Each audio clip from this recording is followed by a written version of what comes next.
Olá, estamos de volta para mais um episódio do nosso PodSec 1921, o podcast do time do povo mineiro, e hoje vamos falar sobre o jogo da 18ª rodada do Campeonato Brasileiro, com a vitória por 2-1 do Cruzeiro sobre o time do Novo Horizontino. Vitória importante que nos colocou nos trilhos novamente, nos mantém na liderança da Série B e cada vez mais perto do nosso principal objetivo do ano. Seja bem-vindo, Juan. Obrigado, Ju. Como o Pesolano fala, né? Um time do tamanho do Cruzeiro não pode ficar mais 3 jogos sem vencer, então foi importante a gente conseguir arrancar essa vitória dos caras.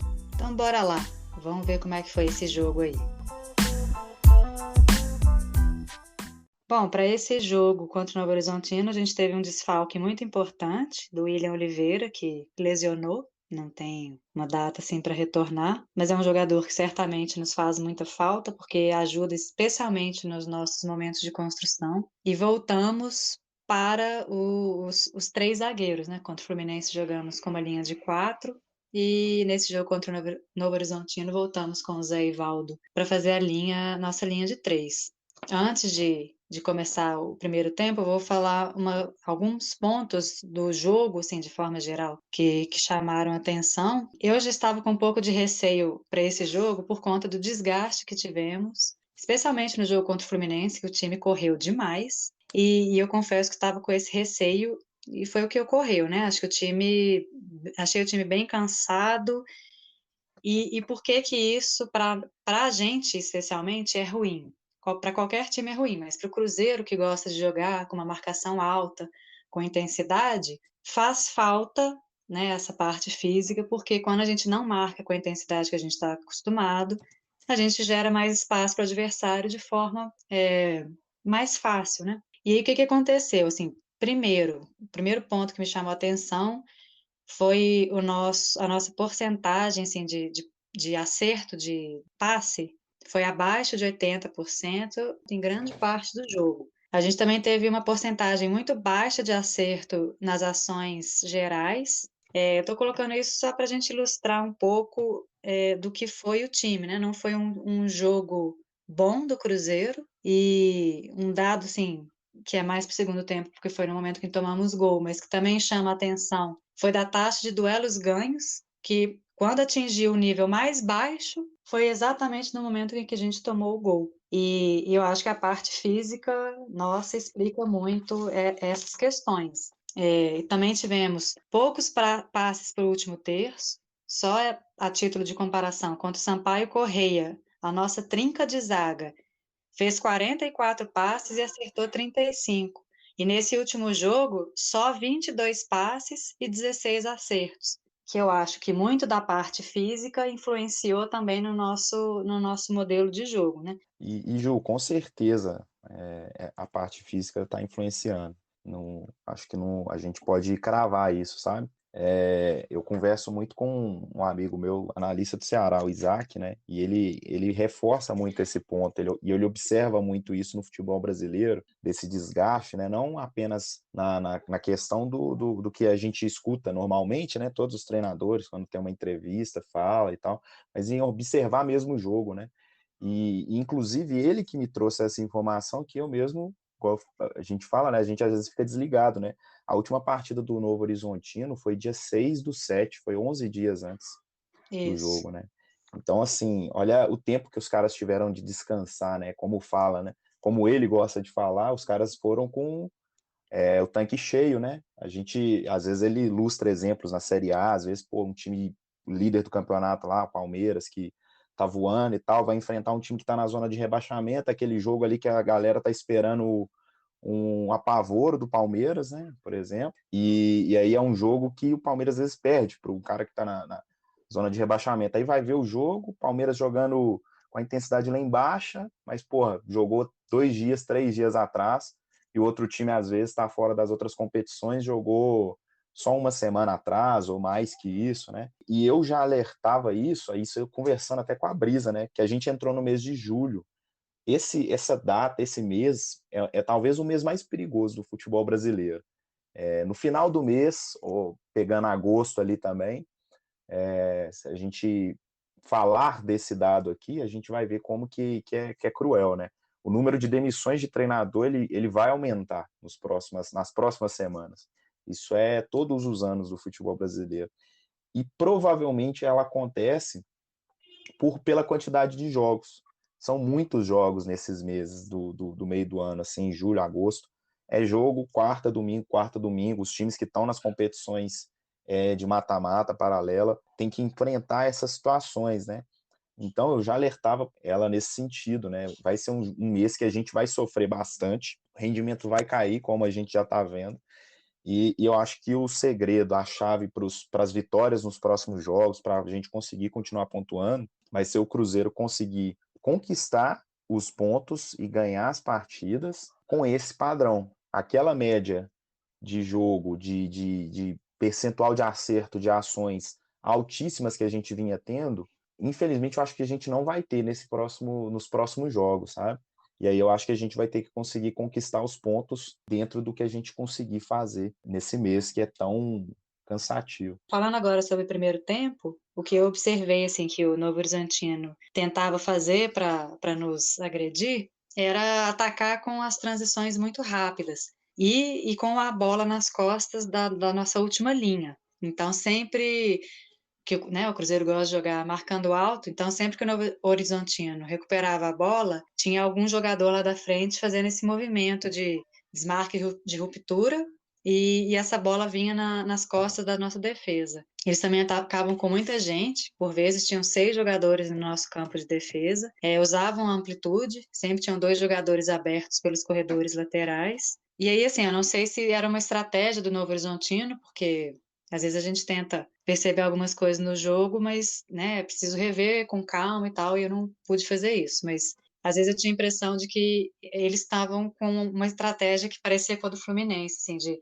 tentar fazer uma superioridade numérica num corredor, e se não conseguia, o jogador saía conduzindo a bola pelo corredor central para virar para o outro lado e pegar a nossa defesa mais no 1 contra 1 e conseguir cruzar uma bola dentro da nossa área. Isso aconteceu ali em algumas situações e o Cruzeiro estava com muita dificuldade de marcar. Assim. Eu acho que a nossa falta de intensidade causou problema para o nosso próprio time, além de que o Novo Horizontino é um time muito bem treinado. Eles faziam triangulações muito bem feitas e conseguiam sair da nossa marcação até com certa facilidade em alguns momentos. E o Cruzeiro, assim, a gente também tem essa questão com as transições, de tentar fazer com rapidez, mas eu não percebi que a gente estava conseguindo fazer isso. Nas poucas vezes que a gente conseguiu circular essa bola com mais velocidade, aí nós chegamos com perigo. Então, aos 20 minutos, sai o nosso gol, que é a partir de um tiro de meta deles. O Cruzeiro fez uma marcação muito boa, inclusive nenhum tiro de meta do Novo Horizontino eles conseguiram sair, a bola foi para fora todas as vezes, ou o Cruzeiro recuperou. E aos 20 minutos, nós recuperamos essa bola, circulamos com velocidade, o Edu fez o cruzamento, o Léo Paes tentou disputar a bola, mas ela sobrou para o Adriano, que cabeceou para a rede, fazendo 1-0. E aí tem mais uma confusão com o VAR, né? Porque a imagem que a televisão mostra de um possível toque do Léo Paes, eu honestamente, eu fico em dúvida se a bola bate no cabelo dele ou se o cabelo dele movimenta por causa da cabeça, né? Ele fez um movimento de cabeceio, eu fiquei na dúvida, mas o E, VAR e, eu, entendeu. e o Ju, eu acho que também, de qualquer forma, coincidentemente ou não, eu estava conversando com um amigo meu, o PH, tá de férias no Brasil, veio da Tailândia, dos cursos que a gente faz de futebol, né? E as disciplinas que tem de arbitragem, com a dificuldade que é as disciplinas, que a gente acha que vai ser fácil, né? E ele falando o quanto que está sendo difícil, comentou da disciplina lá do curso de treinador da AFA, e eu imagino que esse lance vai estar nos vídeos dos próximos cursos aí e tal, porque é um lance muito difícil, sabe? Me surgiu até uma dúvida que eu perguntaria a algum árbitro, porque eu já vi versões diferentes, parece que tem até a central do apito fala uma coisa, mas teve gente da outra central do apito que falou outra também. Eu perguntaria o que é considerado contato para o árbitro, né? Porque essa questão do cabelo, primeiro que você tem que ter uma câmera muito boa, e segundo que, por exemplo, a minha dúvida iria no sentido de se a bola entra direto, o gol seria dado para o Edu ou seria dado para o Léo Paes, por exemplo, porque encostou no cabelo dele? Por isso é dessa pergunta, né? O que é Uhum. considerado contato? Se é raspar num pelo da pessoa ou se é um desvio visível, sabe? Então, por isso que eu Uhum. acho que seria é um lance de muita dificuldade. Eu acho que com certeza estará nas discussões dos árbitros aí, nesses cursos aí, pelo que eu já vi, sabe? Mas enfim, né, o gol foi validado depois de 5 minutos, então eu imagino que eles também estavam buscando esse contato nas imagens, Uhum. e não ficou, para eles pode não ter ficado claro, Perfeito. até porque a linha de impedimento não foi feita nesse lance, eles colocaram a linha de impedimento a partir do É, toque do Edu, aí o Adriano entendi. realmente não está impedido. Ô, Ju, então, e aí sobre isso que você comentou, né, da estratégia do Novo Horizontino, né, eu achei no estádio, assim, a equipe Novo Horizontino boa, sabe, bem treinada também, igual você falou. Eu acho que pode ter feito parte da estratégia deles mesmo, tanto que, assim, eu senti que o Cruzeiro, ele começou o jogo, mas bem brevemente, assim, né, na parte de atacar, tentando mimetizar o que foi feito contra o Fluminense. O Zé Ivaldo até caía para a lateral direita, às vezes, a gente fazia saída de 4 com o Neto Moura na frente, mas assim, logo depois a gente fez a saída de 3 já, mas na marcação ficou um tempo maior, a gente marcando no 4-3-3, com o Machado fazendo aquela função que o Pedro Castro fez, que a gente comentou, na frente junto com o Edu e o Luva, e os outros 3 ali mais atrás para impedir a saída. Só que durante o jogo, a gente, além de voltar para a saída de 3, da metade ali para frente do segundo tempo, acho que mais ou menos depois que a gente fez o gol, a gente voltou para aquela nossa linha de 5. Léo Paes entra para a linha de 5, a gente passa a marcar no 5-2-3 ou 5-3-2, variava, né? De acordo com o tiro de meta ou se a bola já estava rolando, né? Quando era tiro de meta, eles adiantavam um para fazer uma linha de 3 lá na frente e impedir que o time do Novo Horizontino saísse.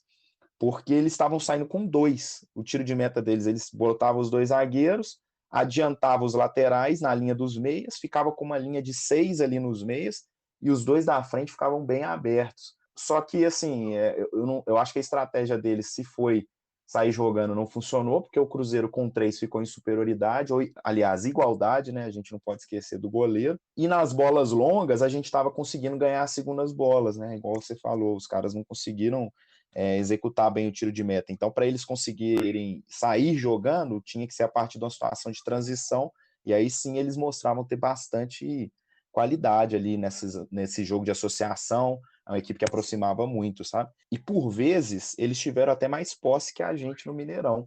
No Y-Scout, no final, na média, assim, a gente tem mais posse de bola nos dois tempos. Mas no final, isso já mostra assim, o quão difícil foi esse jogo e o quão qualificada é a equipe do Novo Horizontino, né? Porque poucos times hoje no Brasil têm condição, eu acho, sabe, de vir no Mineirão e disputar a posse de bola com o Cruzeiro, né? A gente viu agora com o Fluminense mesmo do Diniz, os caras que querem ter a bola, eles pouco tiveram, sabe? E aí, assim, falando um pouquinho do nosso jogo, né, a partir daí desse momento do gol e tal, eu acho que o primeiro tempo foi um tempo onde a gente não teve muita eficácia. Eu acho que o Novo Horizontino, no final das contas, no primeiro tempo, ele conseguiu ser até um pouco melhor, criar as melhores chances. A gente estava tendo dificuldade ali quando a bola chegava no último terço, sabe? Tanto é que, se a gente pensar no Luvanor e no Edu, eles não tiveram aquelas chances, né, que são interessantes para eles, né, de finalizar equilibrados dentro da área e tal. Foi um tempo que eles foram um pouco participativos, sabe? E também era uma partida que os nossos laterais, eles não estavam conseguindo ser bem acionados, né? O Bidu não estava conseguindo ter uma situação clara de cruzamentos, né? E quando cruzava também não estava sendo com aquela qualidade que a gente espera para gerar perigo. O Léo Paes não é um jogador que tem essa característica de ultrapassagem ali e tudo mais, mas assim, acho que fez uma boa partida ontem, mas também nessas situações ali de amplitude para a gente ter jogadas aéreas ali para os dois atacantes finalizarem, ele também foi pouco participativo. E eu acho que um outro ponto que pode ter feito a diferença, sabe? Por mais que o Neto Moura, eu acho que ele tenha feito uma boa partida ali na função, eu acho que quando a gente perde o William Oliveira e o Pesolano recua o Neto Moura, no final a gente acaba tendo dois desfalques, porque o Neto Moura, na função dele, está sendo muito importante para a gente por estar mais próximo do gol, por ser um jogador que pode dar um passe pode virar uma assistência, pode pifar uma bola para os nossos jogadores ali, tem mais qualidade, sabe? Eu não teria feito a alteração de colocar o Neto Moura mais recuado, sabe? Eu teria trocado um por um, porque aí a alteração é um pouco menor. E eu acho que a gente ganha um pouquinho mais de qualidade ali no meio, que é uma posição ali que a gente sente essa falta, essa carência, né? E o Neto Moura, ele quando ele joga, ele executa melhor do que os outros ali mais à frente, sabe? Só vou dar um dado estatístico aqui também. Antes dessa rodada, o Neto Moura, segundo o SofaScore, né, ele é o quinto jogador que tem o maior número de passes decisivos na Série B. Só para a gente ter uma noção aí da importância dele nesse sentido também. E aí, para o segundo tempo, a gente volta com a alteração. Sai o Luvanor, bem desgastado, e entra o Vitor Leque. E assim, Ju, eu tô, igual a gente já comentou, né? Por conta da questão desse mês, dessa característica, né? Do cansaço, da exaustão e tudo, tô tentando tomar bastante cuidado na observação, principalmente individual, né? Dos jogadores, sabe? E eu acho que isso vale muito até para os atacantes também. Os nossos atacantes são os nossos primeiros defensores, né? E numa equipe cansada, onde a bola começa a chegar pouco, né? A galera começa a observar no final os lances decisivos, né? Muito dos erros de ações do Edu tá em duelos, disputas às vezes ofensivas ali, que eu acho que corroboram com a nossa ideia da parte física ali, né? De um atacante fisicamente caindo não conseguir vencer alguns duelos, e às vezes tem alguns duelos ofensivos também. Então, eu acho que vale a pena a gente já fazer essa primeira ponderação, assim, pensando no segundo tempo. A entrada do Vitor Leque, por exemplo, é uma entrada que, tecnicamente, é um jogador que acaba tendo muitos erros de ações, assim, em termos gerais também, mas ele agrega muito nessa questão física, assim, né? E ele, por mais que o percentual dele é um pouquinho baixo também, já é um pouco melhor do que todos os outros atacantes que entraram na partida, muito por conta dessa questão física. Acho que é um jogador que vai lá conseguir vencer os seus duelos, consegue ganhar uma bola, um passe na profundidade mais forte ali, ele consegue chegar e tal. E assim, querendo ou não, o Cruzeiro eu acho que melhorou no segundo tempo, né? Acho que Uhum. nos primeiros minutos assim do segundo tempo, a primeira metade do segundo tempo, a gente foi melhor. E o que eu acho que estava sendo o melhor, pelo menos a minha sensação lá no estádio, era a tranquilidade que a gente estava, sabe? Eu acho que assim, se a gente não estava criando muitas chances, um volume avassalador, a gente também não estava oferecendo mais perigo para a defesa. E aí, por conta dessa melhora que nós tivemos no segundo tempo, nós tivemos até, em certo momento, boas chances assim de ampliar o marcador. E aí a gente não faz os gols, assim, duas chances muito claras, assim, a outro goleiro fez uma defesaça do Léo Paz, né? E Ô, aí, Juan, depois disso, pode. nesse momento, assim, o Novo Horizontino estava provando do próprio veneno também, né? Porque o Cruzeiro estava jogando. Claro que são times que parece que jogam parecidos, né? Uhum. Jogam que gostam de transição rápida, dessa bola nas costas, e o Cruzeiro estava fazendo exatamente isso: transições rápidas e bola longa nas costas da defesa deles, e estávamos chegando com um certo perigo, assim. E aí é aquilo, né? Aquela do futebol, né? Você pode estar bem e tal, mas tudo, a qualquer momento as coisas podem mudar, né? Se a gente não se aproveitar desses momentos de pressão que a gente cria, né? A gente fala muito disso aqui. De repente, um lance, alguma situação vira a chave e toda a história pode ser transformada, né? E é o que acontece. Aí o Novo Horizontino, em uma situação de bola no campo de defesa mesmo deles, o Cruzeiro pressiona pouco, pressiona mal. Então, assim, ó, o zagueiro do Novo Horizontino, ele lança a bola, o Douglas Baggio cabeceia, e aí o Quirino recebe na frente, avança, corta o Oliveira, bate no canto do goleiro. E aí, assim, eu acho que o Rafael Cabral não foi bem no lance, podia ter defendido, mas para não ficar nisso do lance final, se a gente voltar lá atrás, a gente tem uma falha coletiva, que, assim, na verdade, ela pode ser considerada coletiva, mas ela é quase que individual. O Giovani, ele vai mal na defesa da profundidade, sabe? A gente sempre elogia muito aqui, no replay, deu até para ver o Oliveira e o Brock se adiantando a partir do momento que tem o lançamento e a bola está chegando no Douglas Baggio, e o Giovani boia, e é ele que dá condições querendo receber a bola e não está impedido, né? E aí também, em condições assim, mas parece que teve uma outra presepada do VAR. Ele, na hora de fazer a checagem, eles olharam o momento do lançamento, foi isso mesmo, Ju? Foi isso mesmo. E no final o VAR deu sorte, né? Que o cara estava realmente em condição, né? Mas é inacreditável, sabe? Porque assim, parece que. Eu já falei isso lá quando começou o VAR no Brasil.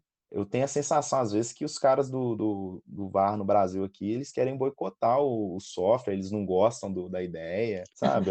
São os erros, assim, que não tem a menor explicação, sabe? Então, e aí, Ju, depois, né, como é normal do futebol, tomamos o gol, a pressão vira, se o time não tiver ligado ali e bem em forma, né? E aí a forma a gente fala mental, física e tal. É difícil recuperar esse controle depois de um gol, né? E é o que acontece. O Novo Horizontino, depois dessa situação de gol, de um tempo que estava parecendo que estava controlado, cria mais 3 chances perigosíssimas, sendo que 2, assim, para mim, foram chances claras, assim, eles podiam ter virado a partida pouco depois de ter feito o gol ali, já era quase o final do jogo ali, 74 minutos ali do tempo geral de jogo, né? E aí depois disso, até o tempo que a gente fez o gol, né? Não deu nem 10 minutos, a gente fez aos 83, o Novo Horizonte teve essas 3 chances ali, 2 muito claras, sabe? Tava vendo esse jogo com o lado do Fred, um amigo meu muito cruzeirense também, sabe? E aí eu falei, ô Fred, hoje eu acho que é só, agora depois desse gol aí, é só aquele gol cagado mesmo que vai ajudar a gente, sabe? E aí, acho que foi um pouquinho do que aconteceu, sabe? Porque a jogada foi bem construída e tal, o Rafa Silva ia fazer um cruzamento, mas aí o cruzamento desvia, a gente dá a sorte do goleiro estar mal posicionado, na minha opinião, sabe?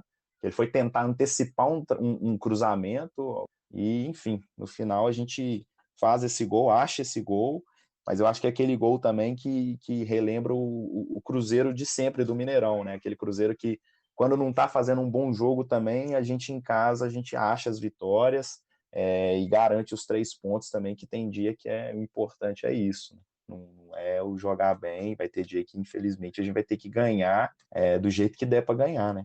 E aí, com um calendário desse daí, não tem nem como reclamar. Os 3 pontos, lindo, maravilhoso, é isso aí. E assim, Ju, para finalizar minha parte, eu acho que assim, em termos de substituições do segundo tempo, eu acho que o Rafa Silva teve também um certo excesso ali nos elogios também, muito pelo gol, sabe? Porque se a gente pega os dados, o percentual de acerto de ações dele é até menor que a do Edu, sabe? Então, não estou querendo criticar o Rafael Silva, não. Não é nesse sentido de querer cornetar e tal, mas é chamar a atenção que a gente não pode deixar os eventos críticos do jogo, talvez, deixarem a nossa análise enviesada, sabe? Porque, já ao contrário do Edu, a maioria das ações que o Rafael Silva ele errou foi a questão de passes, coisa que eu vi muita gente criticando o Edu e não o Rafa Silva, né? O Rafa Silva, o que aconteceu foi que ele entrou bem fisicamente, descansado, pouco tempo, e conseguiu vencer os duelos, que foi o que o Edu não vinha conseguindo vencer, mas em termos de passe ali, para fazer o jogo rodar e tal, que é a crítica em cima dele, ele até fez bem na partida, sabe? E por fim, o Daniel Júnior, que eu acho que assim, mais uma vez entrou e não foi tão assim aceso quanto ele é normalmente, sabe? Eu acho que ele foi um pouquinho apagado. Teve a chance até de fazer um golzinho e aí se aparecer um pouco mais, mas não conseguiu ir bem nessa situação. E aí, assim, finalizando mesmo, chama atenção, e eu acho que isso é talvez a prova máxima da nossa queda de rendimento físico, é que o Brock e o Oliveira são os jogadores com talvez o melhor percentual de acerto em ações, eles caíram bastante e vêm caindo nos últimos jogos, e eu acho que entra muito nisso, sabe? Não só no iScout, como no SofaScore também. O SofaScore também apresenta esses 2 jogadores com as melhores, entre as 5 melhores médias do Cruzeiro, sabe? Então a queda de rendimento deles, estatística, eu acho que traduz um pouquinho isso tudo que a gente falou, desse desgaste, desse cansaço, e tá sendo bem visível, sabe, Ju? Perfeito, Juan. Então, para a gente finalizar, quem é o seu melhor em campo? Eu sabia que eu não podia deixar voltar pra você. O feitiço virou contra o feiticeiro. É, Ju. Então, eu acho que assim, o meu melhor em campo, essa partida não foi fácil, sabe? Que eu acho que foi bem equilibrada com a parte de observação, olhando os dados aqui, eu vou usar a sua cartinha de voto Vitalício. vitalício, sabe? Eu vou no Neto Moura. Neto Moura, por mais que tenha esse ponto de eu, pô, preferia ele um pouco mais avançado e tal, eu acho que os dados que a gente tem aqui até reforçam isso, sabe? O cara quase 100% em todos os tipos de passes, sabe? Passes para frente, passe em progressão para o último terço, para o lado, para trás. Ele tá jogando muito bem, tá com a qualidade muito boa ali. E eu acho que assim, até o momento que ele pregou, que eu acho que no finalzinho do segundo tempo ali, ele deu uma pregada mesmo. Até a parte defensiva dele, ele estava muito bem. O cara é um leão em campo, sabe? Às vezes até passa um pouquinho do ponto ali e toma um risco de tomar um cartão, mas assim, joga muito bem com a bola nos pés e sem a bola nos pés é muito, muito aguerrido. E só porque você reclamou da minha cartinha vitalícia, hoje eu não vou votar nele. Acho que meu voto vai pro. Vou fazer um voto diferenciado aqui, mas eu vou votar no Léo Paz. Mesmo que ele não tenha feito uma partida grandiosa, e ele ninguém fez, e não tô nem falando por números, assim, foi a Uhum. impressão que me deu quando eu assisti o jogo.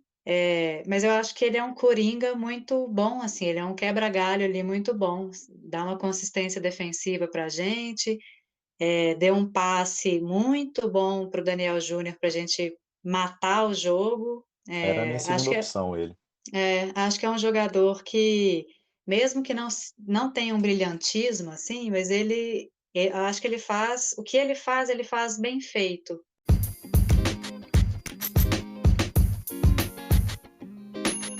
Chegamos ao fim de mais um episódio do nosso podcast. Espero que vocês tenham gostado. Não se esqueçam de curtir as nossas redes sociais. É @podsec1921. Segue a gente lá no Instagram, no Twitter e se inscreva no nosso canal do YouTube. Quem for ao Mineirão no próximo jogo, marca a gente lá no seu story que a gente reposta. Vamos ver quem tá ouvindo a Ai, gente gente. mesmo, quem não tá, né? O próximo jogo do Cruzeiro é contra o CSA, nessa quarta-feira, às 19 horas. É o jogo para quebrar essa zica. Juan, muito obrigada pela parceria de sempre. Um forte abraço e até a próxima. Se a gente não ganhar do CSA, né, Ju? Não vou falar. Nossa Senhora, não vem com essa não. Valeu, Ju. Até a próxima.